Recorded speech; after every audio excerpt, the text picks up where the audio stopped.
News out of the World Juniors. Earlier today, Canada dropped their worst defeat in the entire tournament's history. A 6-0 defeat against Russia is the first time they've been shut out in about 20 years.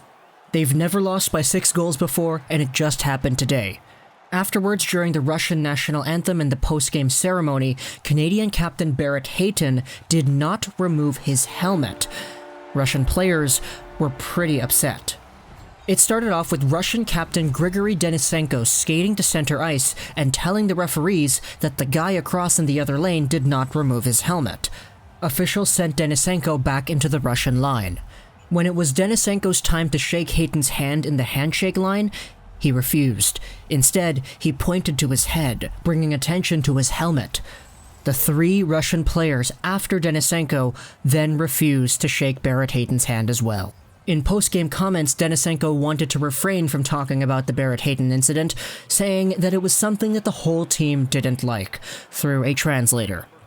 Additionally, Canadian captain Barrett Hayton said that he wasn't sure why Russian players were mad at him during the anthem. So that pretty much concludes the whole journalistic news report style reporting that I did right there. That first minute of the video was just me reading it as if it was written for a news update at a radio station, because I do know how to do that. But let's get into this right here. So ultimately, we understand the situation. Barrett Hayton didn't remove his helmet during the anthems in a game where Canada played literally like their worst statistical performance ever in the World Juniors, and he didn't understand why Russians were upset at him for not removing the helmet during the anthem. And if you're looking for my opinion, I think it's easy to see where I lie with this, because everybody kind of has the same idea. Barrett Hayton, what the hell are you doing, man? What the hell? Are you kidding me? Are you kidding me? Sure. Being the captain of the Canadian team that just lost their worst game ever is one thing, but refusing to show respect afterwards by removing your helmet during the anthems is another. Sure, maybe he just forgot, but seriously, this is Barrett Hayton. He's a hockey player. He's 19 years of age. This guy has been through probably 150 anthems every year for minimum the last 5 years of this guy's life. This guy has to sit through anthems day in and day out, so I don't know if he actually has the capacity to forget to take the helmet off. Now, it makes it a little bit worse because, especially after the game, he said that he doesn't know why the Russian players were upset at him, and if he doesn't, then that's an even further level of incompetence that I don't think is worth debating at this point. Because even in the handshake line, we talked about it, Grigori Denisenko, the captain, didn't shake Hayton's hand. Instead, he pointed to his own head in a motion that suggests, hey, your helmet. That's your helmet. He wanted to draw attention to the helmet through that action, and it was further exemplified by the next 3 Russians refusing to shake his hand. Barrett Hayton, as the captain of Team Canada, is setting such a bad example for the rest of the team that I wouldn't be surprised if something is done about this. Anything, ripping him off of the sea or whatever. I don't know if he deserves to get kicked off of the team, especially with the fact that Lafreniere got hurt. I don't know if Canada can afford to lose out on a talent like Hayton because of how good he is and how good he has been in the tournament. Not including this game, obviously, but the lack of ownership to one's mistakes in this scenario, where the guy is the captain, where the guy is representing the entire team, let alone an entire country, is something that I haven't seen before. Actually, we did see this before with Elias Anderson throwing his silver medal into the stands, but this one is a little bit different. At least Elias Anderson stuck with it through and through and said, yeah, no, I was really upset. Hayton, on the other hand, is just playing complete ignorance. He has no idea, according to what he said here in the media. It's not a good look, A, because he didn't remove the helmet, and it's an even worse look, B, because he doesn't know why that's wrong. So, yeah, that's my little World Juniors talk for today. I actually didn't even plan... Okay, yeah, if you're here for the Barrett Hayton thing, you can click off the video now. Let's just talk about the World Juniors for the rest of this video, because I do have a lot of time left on the gameplay. I woke up late. woke up really, really late, and as a result, I missed the entirety of this Canadian-Russian game. Once I sent out my little message saying that, hey, I was awake, I got some messages back saying, yo, you missed like the worst Canadian hockey game ever in World Juniors history. So that was an interesting thing to wake up to, and I looked at it, looked at the score, looked at the 6-0, looked at the goals, and I was like, okay, damn, that's a really great performance from Team Russia. Nice job, right? I was then thinking about myself, and I was thinking about the YouTube channel, and then thinking about, hey, what do I talk about today? Because it is like 2 p.m.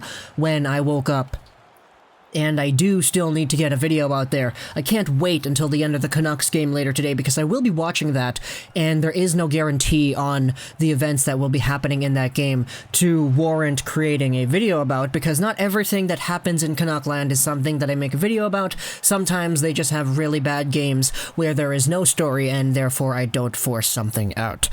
So I was thinking about it, I was like, yeah, you know, we gotta make a World Juniors video today. Let's talk about, hey, Moritz Seider. He's up to 4 assists in 2 games. He had 3 assists in this most recent game, and he was playing a heck of a lot of ice time. I was like, yeah, you know, let's talk about Moritz Seider, bring up the video I made about a month ago about him, and talk about how everything I said there is kinda right? And then I went onto Twitter and I saw the Denisenko thing, I saw the Hayton thing, and I was like, yo, that's really, really bad.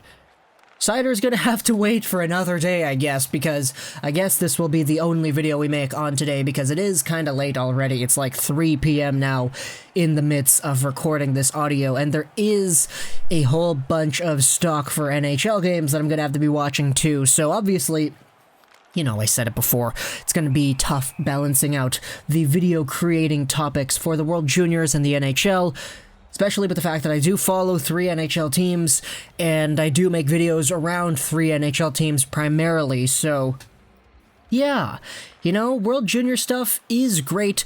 I haven't watched any of the games except for US, Canada, and I think that should change because I have been waking up late a lot. It's really weird. I went to sleep at like 2 a.m. last night. I watched Nightmare on Elm Street Part 2, which is a very enjoyable movie. And I set an alarm for like 10:30 a.m., so I was giving myself 8 hours of sleep. It doesn't take me a long time to fall asleep, it just takes me a long time to wake up. So when I did wake up at 10 a.m., because the alarm did wake me up, it was like 8 hours, and I was like, okay, great, I got 8 hours of sleep. Let's go ahead and watch this Canada-Russia game that's going on, right? That's the normal reaction that would have happened, because I do like hockey. And then I slept again, past the alarm, and then I woke up at 1:30. So, yeah, I have been in a weird spot where the sleeping is going over to 11 hours a day, which I don't think is proper. That should change by the time school starts back up again, but that's the whole process that went into making this video here. Because looking at the tweets and seeing everything that went down, I was like, okay, that's really, really bad. We gotta talk about that. So, we talked about it here. Barrett Hayton, Grigori Denisenko, the 2 captains coming into a little bit of an interesting little, I don't want to say fight, not fight, confrontation, I guess, that was stemmed from Hayton's lack of action during the Russian National Anthem. Now, I will say one more thing.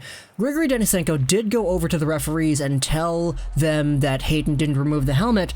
Maybe through some stretch of the imagination, the referees just didn't understand Denisenko. Because Denisenko is a Russian guy, he does have to speak to the media via translator, and there is no guarantee that the referees on the ice at the time would have understood Russian at the same time. So, obviously, that's me giving the benefit of the doubt in a situation where I don't believe warrants a benefit of the doubt, but Denisenko had every right to be upset about that, especially as the captain of his own team, of his own nation, confronting another captain of the other nation that you just completely destroyed in their worst loss ever. So, yeah, weird stuff coming out of the World Juniors. Barrett Hayton, man. What the heck? He can say he doesn't know what he did wrong, but that kind of makes it worse. Not gonna lie. Hope you enjoyed this video, social 9, and bye.